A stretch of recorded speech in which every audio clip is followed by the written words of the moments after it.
Okay. So good afternoon, everyone. I'm aware that in the audience there are quite a few people who've already seen this talk a few weeks ago. So I won't mind at all if you read something on your phones. And hopefully for the people, our visitors, it'll be something new and interesting. So anyway, as Marina mentioned, it's all about an oil project, a tele-collaboration project between ourselves and the University of Haute-Alsace in the sort of northeast corner of France, in Colmar. And this lady here is Regine. She's an English teacher there, and our students have been tele-collaborating with her students for the last couple of years. Okay, so just to give you a quick outline of what I'm going to talk about, I'll just mention how the project started, give you a quick comparison of the two universities. Then we'll move on to talking about global graduates and the competencies that this project is designed to enhance. We'll talk about internationalization of the curriculum, which is very important for universities these days, and at Coventry certainly there's a very strong drive to internationalize the curriculum, give students international experience in one way or another, be that through traditional physical mobility or through virtual mobility, and through the presence of international students here on campus. We'll have a look at CoCo in its open Moodle platform, and I'll just give you an idea of the activities that the students engage in. And towards the end then we'll finish off by mentioning some pros and cons, some ups and downs, and then if you have any questions you can ask them at the end. Okay, so how we started. Regine and I met through Uni Collaboration, which is basically a dating site for lecturers and academics. And this was a couple of years ago. On this site, if you've never come across it before, you can put your profile, say something about the projects that you do, the teaching that you do, and then like-minded people can get in touch and you can tele-collaborate. And this is exactly how we got to know Regine and we started the CoCo project. Okay, so just to give you a few figures so that you can compare the universities. We're both very modern, having been around, although Coventry's been around for over a century in one form or another, but we're both so-called modern universities. Coventry's obviously quite a lot bigger than Haute-Alsace, and we've got more international students here in comparison with Haute-Alsace over there. Okay, so why do we do this? In a nutshell, it's to respond to things like this, the demand from industry for global graduates and students who are used to working in sort of multicultural environments. Okay, so here's an extract from a report, an article on this from The Independent from a few years ago, which starts to highlight the attributes that these so-called global graduates need. Okay, and this is reflected also in Coventry University's corporate strategy, and also in that strategy, underpinning its education strategy, are these 6 pillars, and I've highlighted the 2 that obviously we are aiming to hit through these tele-collaboration projects, giving students multicultural and international experience through engaging with their peers in other countries, and through the tools that they're using, enhancing their digital fluency.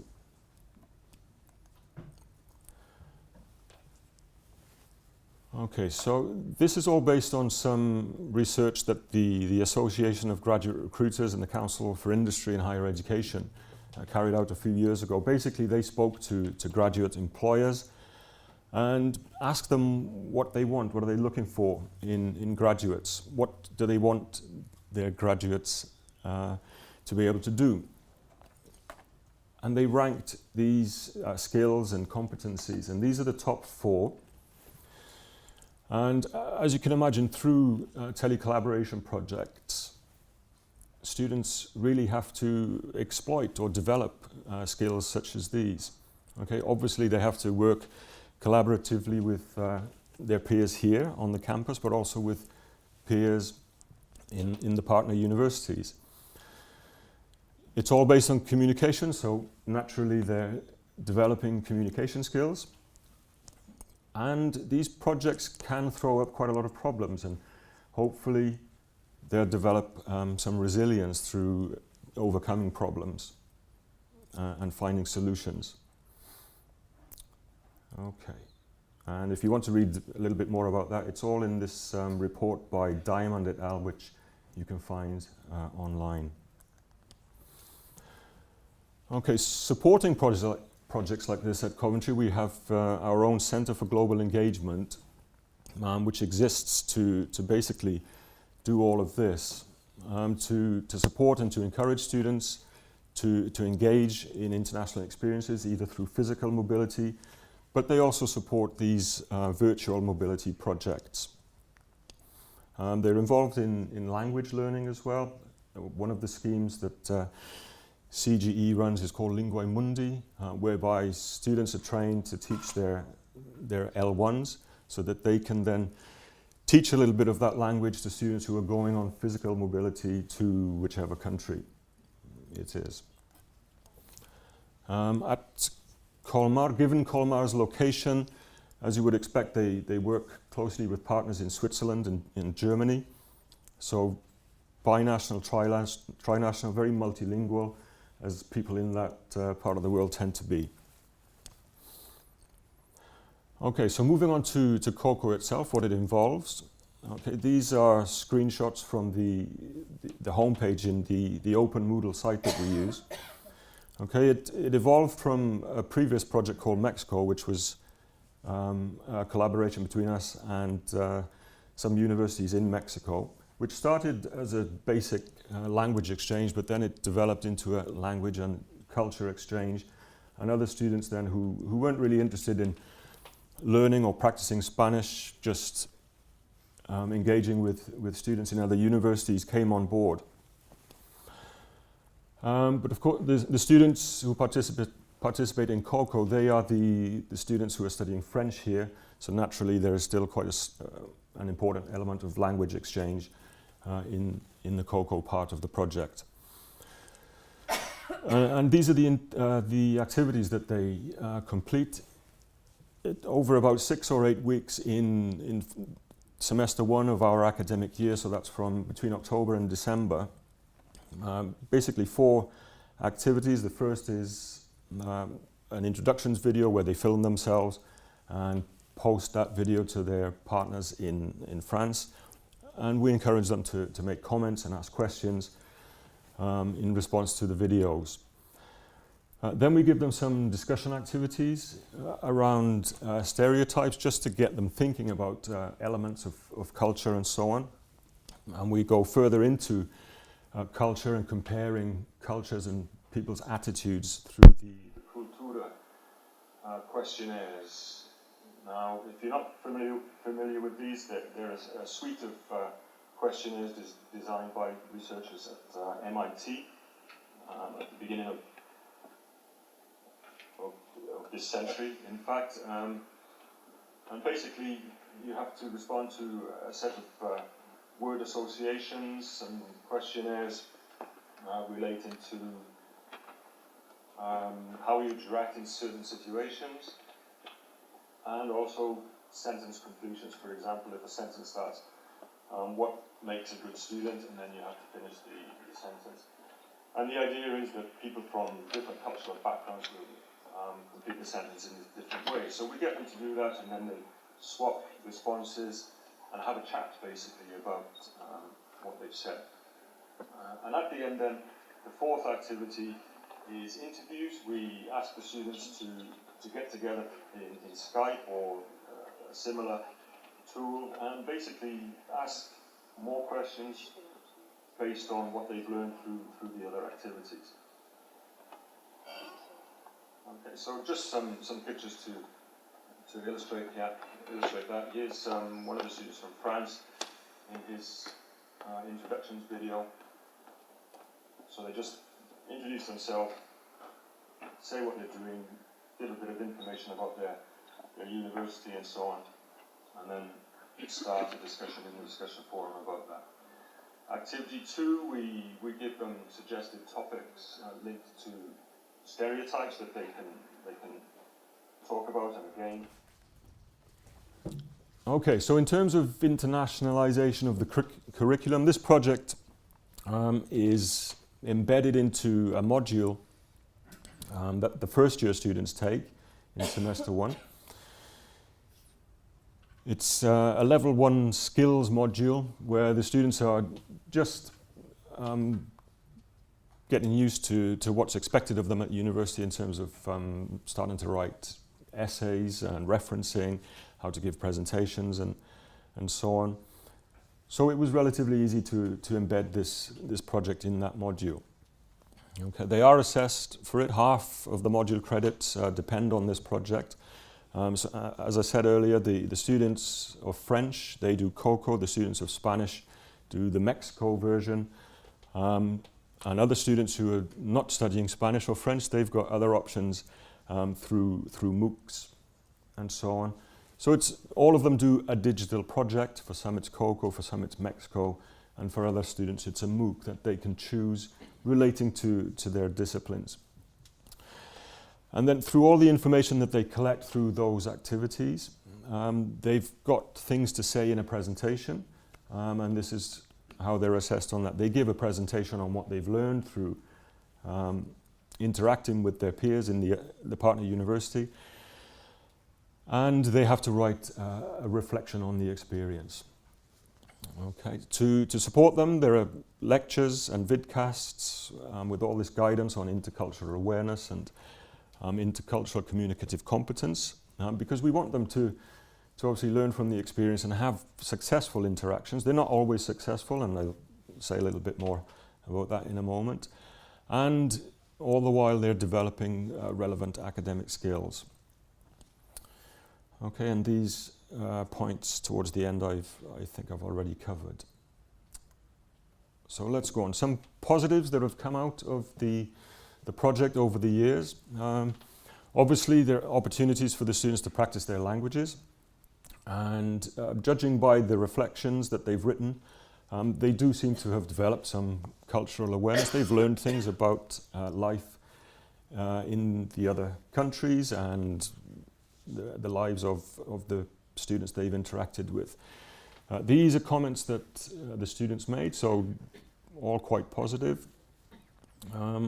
I thought this student maybe needs to go back to the work on stereotypes. Still got the idea about British food not being particularly good. Okay, but that's all on the positive side. On the negative side, we have the usual issues that come up when students work on group projects. In many of the groups, there'll be a student who doesn't really pull their weight, or the others can't get hold of him or her, and then they start to worry that it's going to drag their grade down. So we do a lot of explaining. It won't matter. We're aware of this. We take this into account and so on. Tech savviness is always an issue. A big range in how good with technology students are, and also staff as well. Some of the staff, the partners in the other institutions, they've never used OpenMoodle. They don't know how to enroll students and so on. So a lot of issues like that we end up having to sort out at this end, and that can be very time consuming. And you try to sort it out and they don't get it. You have to do it again and try to explain it, and sometimes it's just easier to do it all yourself.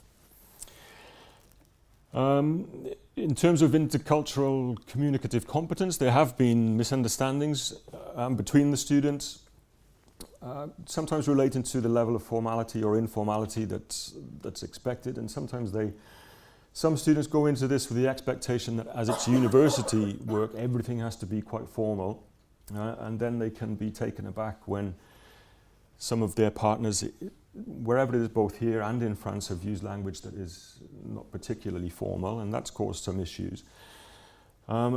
at the opposite end, then students who are used to using very informal language in the discussion forums and through Skype and in Facebook and WhatsApp and whatever channels of communication they use, they carry on with that sort of language in their written reflections, which of course isn't appropriate. So we do have discussions around the language and the context in which it's being used. Some students, actually, as the next slide will sort of illustrate, some students seem really confused with regard to why they're doing this project. It is quite time consuming, and a lot of them get a little bit irritated by how much time it takes up. But we do think that it's useful for them, and students themselves, in their written reflections, they highlight things like this. This student pointed out that it's enhanced his understanding of French culture on an unparalleled level, so very enthusiastic about it in that comment. Highlighting exactly what we want students to develop through participating in this project, okay, learning about the extent of cultural differences, developing some confidence when using the foreign language, cooperating with others here in person and online with the students in the other country. But then this student goes and ruins it all with his final closing statement, where he says, "This task altogether, I must say, could have more relevance to my particular course, as I felt there was none." And the student was a student of French and international relations. Okay, so he's enhanced his understanding of French culture on an unparalleled level. Blah, blah, blah, cultural difference, confidence when speaking a foreign language, and then finishes off with that.